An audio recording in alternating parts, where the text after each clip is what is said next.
Welcome to the Southern Business Network, East Alabama's premier show highlighting small businesses and entrepreneurs, social and civic organizations right here within our community. And when we talk about community, we're talking about none other than Fort Mitchell, Salem, Seal, Ladonia, and our beloved Phoenix City, Alabama. I'm your host, Eric Folwer. I've got a very special guest with me this afternoon. We've got Alexis Jarrett of Grace Media. Alexis, welcome to the show. Thank you. Absolutely. Nice to be here. Absolutely. Great to be here. So, Alexis, we understand, just off of the cuff, that we're sitting in the midst of greatness. We've got a social media guru in her own right. Tell us a little bit about Grace Media. Tell us about what you do as it relates to just your business. Okay.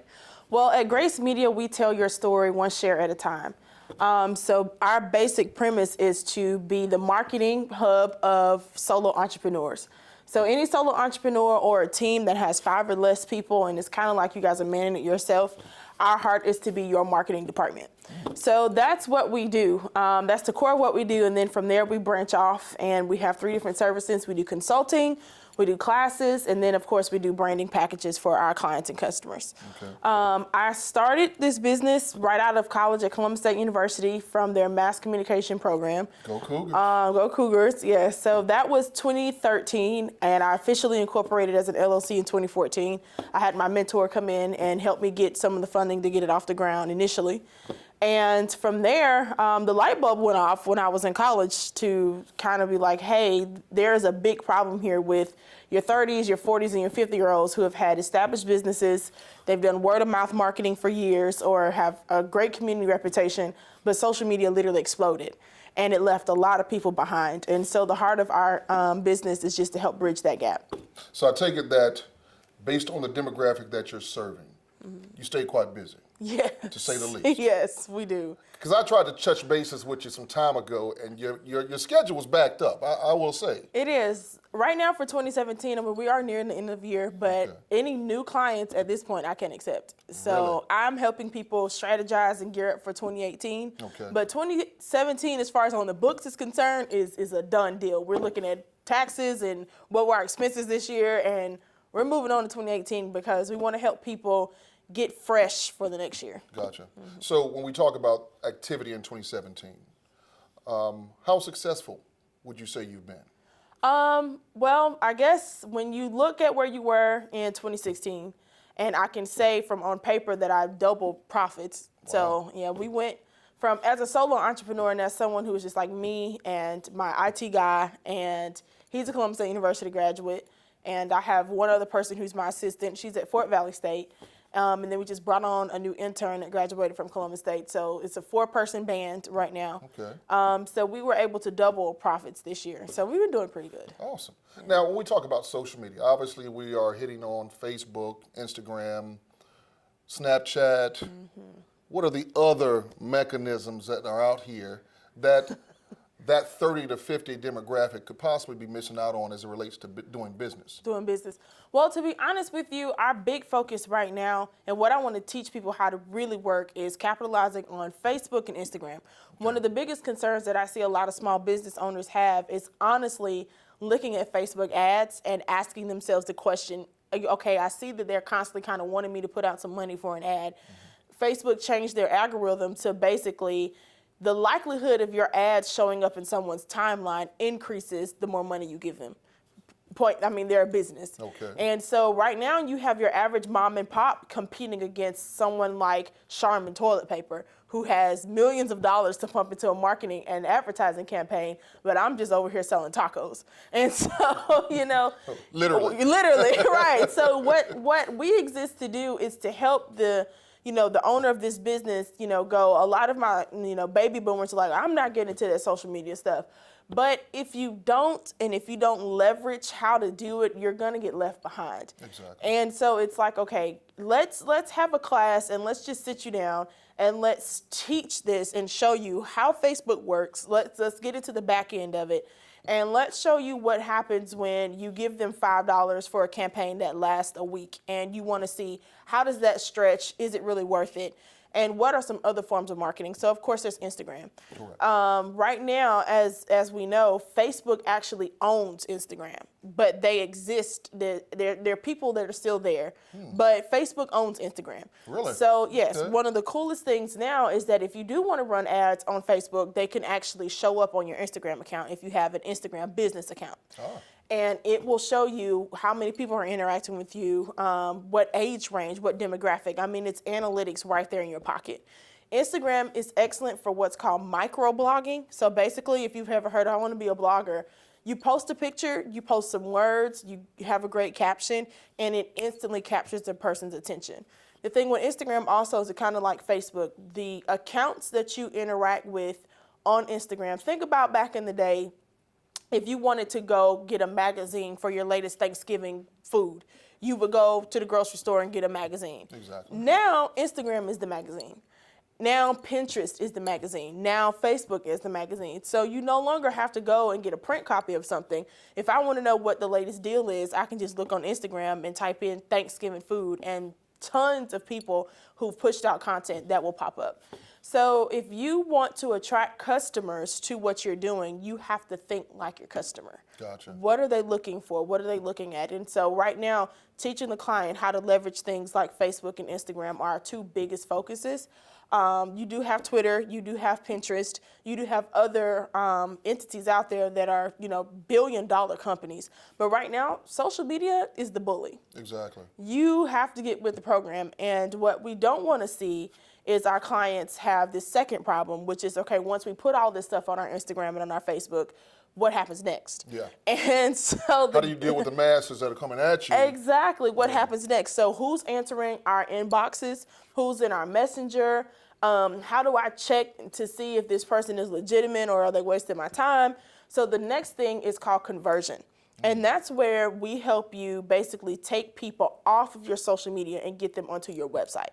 That's important. Okay. A lot of people are asking the question, well, should I just delete my whole website? No, do not delete your website and solely have a Facebook page. Don't do that. Okay. But you really do need to understand how to get people from off of your social media accounts into your website, because guess what? To this day, a person cannot legally, well, I'll take that back. On Facebook, they're starting to change, but a person cannot purchase money from you directly on Instagram and Facebook. Okay. So the place where you get them in your cart, buying your products, and get them seen is on a website. A website is how you make your money. Exactly. So if you're in business to make money, you don't have a hobby, which costs you money, you want to make sure that you have a great website that gets people's attention on social media, but the website is where you bring in conversion. Okay. Southern Business Network viewers, there has been a lot said, and I think it just is paramount in today's business environment that you've got to be a part of social media. And we've got a guru right here. Now, understand that you do classes at the Cunningham Center on the campus of CSU. Yes. Is there a cost associated with attending your classes? Yes, there is. So my classes are $75 a person.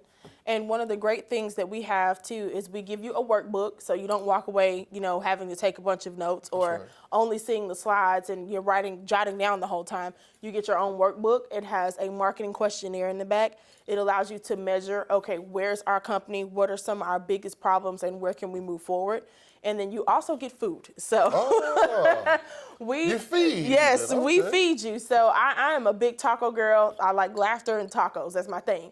So you definitely get a meal, and you do also get that workbook. You come in, you sit, you learn in a room with a bunch of other entrepreneurs who have the exact same issues as you. We're trying to figure out how to solve this problem of making sure you understand social media. And when you walk out of my class, you're going to walk out a winner. You're going to learn and you're going to know how to work it. And I'm actually also teaching people there is a way to make sure that you can get visibility on your Facebook accounts and on your Instagram without having to pay for ads. And that's what I like teaching people. I like teaching people how to wiggle around what these big box companies want to throw at you and say, purchase an ad. Well, hold on. If I can teach you when to post, if I can teach you how to get people's attention, if I can teach you what type of buzzwords people are looking for, or the psychology behind different colors or what to post, I can teach you how to get the same amount of interaction without you having to pay for an ad. And so that's what I'm giving people. So they are at Columbus State University in the Cunningham Center, and you can sign up on my website at gracemedia.biz. Awesome. Do you have any further classes happening for the end of this year, or everything just kind of in preparation for 2018? Right. Okay. So December the 9th at Columbus State University, that's going to be our last class for the year, and that's going to be solely on social media marketing. And we are gearing up for 2018. So our first 6 months, we're ready to knock it out the box. And it's really exciting because the thing about social media is kind of always changing, but there are just some core basics about marketing and advertising that we want to be able to give the general public. And honestly, we do it because we honestly want to help people. Absolutely. Yeah. So Yes. everybody's like, it's $75, but listen, by the time you go spend 2 meals at Red Lobster, you spent $75. That's right. So, True statement. right. That's So So why not feed your business? exactly what it needs to grow. That's right. Absolutely. You like that segue, feed your business. Yes. Awesome stuff. So now, I'm also understanding, outside of social media, that you are an author in your own right. Yes. You've written a couple of books. Yes. Tell us about these books. About these books. Okay, so the books are definitely more on the spiritual end. So my very first book is called Back to the Father's Heart. I actually have the sickle cell disease. It's a blood disorder that primarily affects African Americans. 1 in 500 in the United States of America have the disease. 1 in 12 have what's called the trait. And so that first book is documenting the way that God helped me understand who I was, because I was born with the disease. It wasn't anything that, came from being promiscuous or anything like that. Sickle cell disease is genetic and you can't catch it. Correct. So it's something that's passed on through genetics. And then my second book is called Silencing Shame.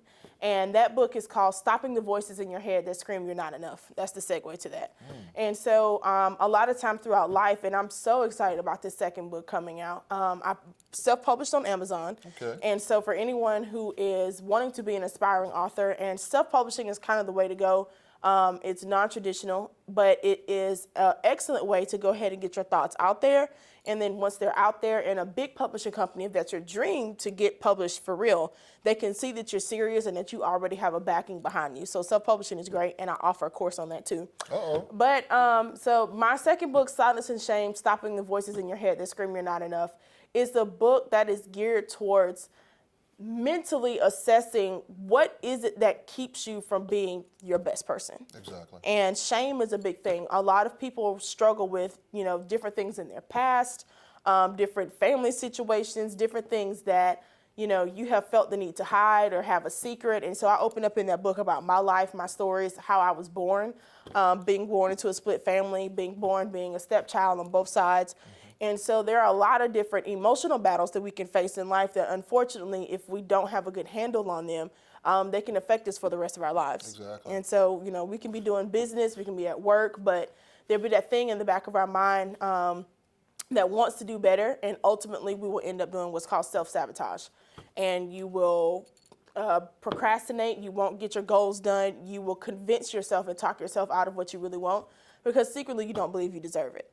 And that is exactly what Silence and Shame is about. So it is going to be out soon. I'm really excited about it. Sounds exciting. I think I'm interested already. That's pretty powerful stuff. Yeah. So now, when we talk about everything that you're involved in, what do you think has probably been? What are you most proudest of? Oh wow, that's a big one. I think I am the most proud of being a business owner. Okay. I definitely, I would have to say that one of the scariest things that I've done, and something that I have done for a while, is put myself out there to be in business. Traditionally, and from the generation that I come from, my parents, they come from that generation where the mindset is, okay, you go to work, you go to school, you go find a job. Yeah. And that is how they were raised, that's how they were taught. But in my generation, it's estimated that by 2020, the United States, 50% of the United States workforce will be freelance, will be entrepreneurs, will be people who stepped out of their big box jobs and was like, I'm going into business for myself. And so for the people who are making that leap, because our economy has changed, the mindset behind what you can earn and what you can bring to the table is different. Absolutely. And so the biggest battle that I had to face was just pushing past that part of me that's like, go to corporate. You got the skills, you got the talent, go work for somebody else. And I did that for a while until I realized that there is so much freedom in running your own business. And a lot of people think that it's scary and you can't do it. It can be done, but you really have to be prepared to crucify a lot of your bad habits. Exactly. But the biggest thing that I'm proud of is being able to say that I run my own company. That is awesome. So Alexis, I wanted to ask also as it relates to your social media concept, that platform. LinkedIn, of course, is that site Right. that the so-called professional goes to. I use it quite frequently.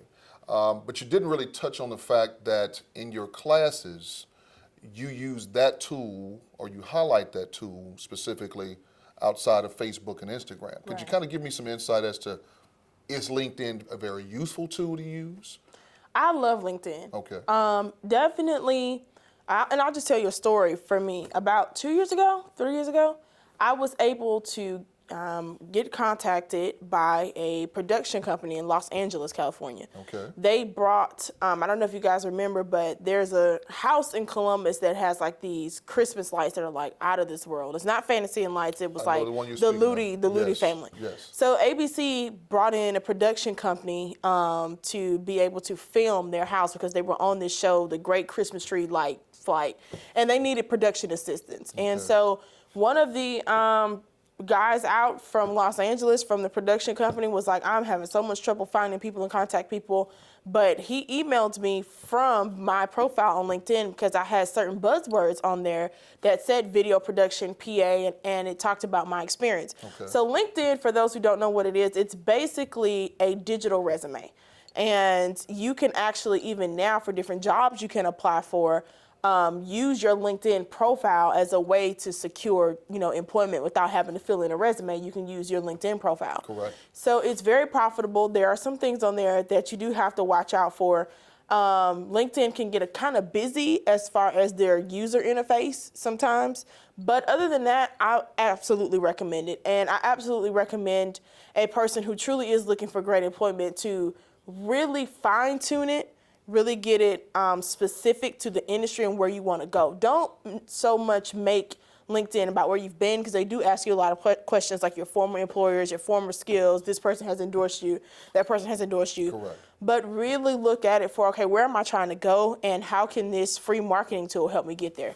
And also it's great for job searches. A lot of companies who want to hire people who are a little bit more on the professional end, before they will go to Indeed or a company like that to put up a profile for, say, hey, we're looking for a person to fill this spot, they'll put it out on LinkedIn, and LinkedIn is really, really good about networking. Very, very useful too. Now, as it relates to how you're teaching business people, is there any kind of emphasis that you're gearing towards LinkedIn for the business person? Yes. Okay. Yes, so definitely. In the social media marketing class, the one that's coming up on December the 9th, my very first class, just learning from experience, it was 2 hours, and we allowed people to break in the middle, go get food, and then come back. Okay. But this class is going to be a little different. It's going to be a 3-hour course. You'll be able to get a certificate of completion. So it's not a certification, but it's a completion course. Okay. And you'll be able to say, I completed this social media class, and we will deep dive into Facebook, Instagram, and LinkedIn. Those are my top 3. Beautiful. Yes. Beautiful. Deep dive into it. Yes. That's awesome. So it's going to be a 3-hour course. It's going to be a little bit more lengthy, but you will walk away having way more information than you did before you walked in. That's beautiful. That's beautiful. Well, Southern Business Networkers, you've heard it right here. You've spoken, and we've heard from the guru of social media within our local area, Miss Alexis Jarrett of Grace Media. She's also a self-published author. Please tell our viewership how they can get in contact with you to learn more about your business opportunities, and if they're interested, of course, in purchasing your books. The book, okay. So for business, my business name officially is gracemedia.biz. So if you go to your website, www.gracemedia.biz, and there you will be able to find pricing, coaching, consulting, and the flyer for our next course that comes out December the 9th. You'll be able to register right there on the website and pay right there on the website. And also we have something running right now on the website called a Friday freebie. And basically every Friday we drop a new piece of information that people could use for free. And right now I think I'm going to let this one stay for 2 weeks, because a lot of people don't know that if you've built a website, you need a privacy policy. If you collect any user information or their cookies, or you collect their name for like a database or, MailChimp or newsletters or anything like that, the user has a right to know what you're doing with their information. And if you don't have a privacy policy or terms and conditions that's visible on your site, they could sue you. So we are actually giving people a free download template of a privacy policy. So go get that on gracemedia.biz, the book. So I don't want to necessarily say as a hobby, but my passion, of course, is, ministry and empowering people outside of job. Absolutely. And so the name of my ministry is called The Radiant Ones, and that can pop up on your screen right now. And you'll be able to go see theradiantones.org, and that's where you can purchase both of the books. So I'm incredibly excited about both of those things. So it's ministry and business. My hashtag is Minister, Marketer, Millennial. That's awesome. That's what I do. That is huge. Minister, Minister, Marketer, Millennial. Mm-hmm. Well, Southern Business Networkers, you heard it right here. There is hope in our millennial generation, and I'm talking to her right here. Alexis Jarrett of Grace Media. Alexis, it has been a pleasure. Great. Thank you so much. This has been an awesome interview. Thank you so much for having me on. My pleasure. If you would like to have your business on the Southern Business Network, please contact me, Eric Folwer, 706-718-9752, or you can reach me by email at fowler_enterprises@yahoo.com. We'll be back with you next week for more information here on the Southern Business Network about our small businesses, entrepreneurs, civic and social organizations right here in East Alabama. You all take care.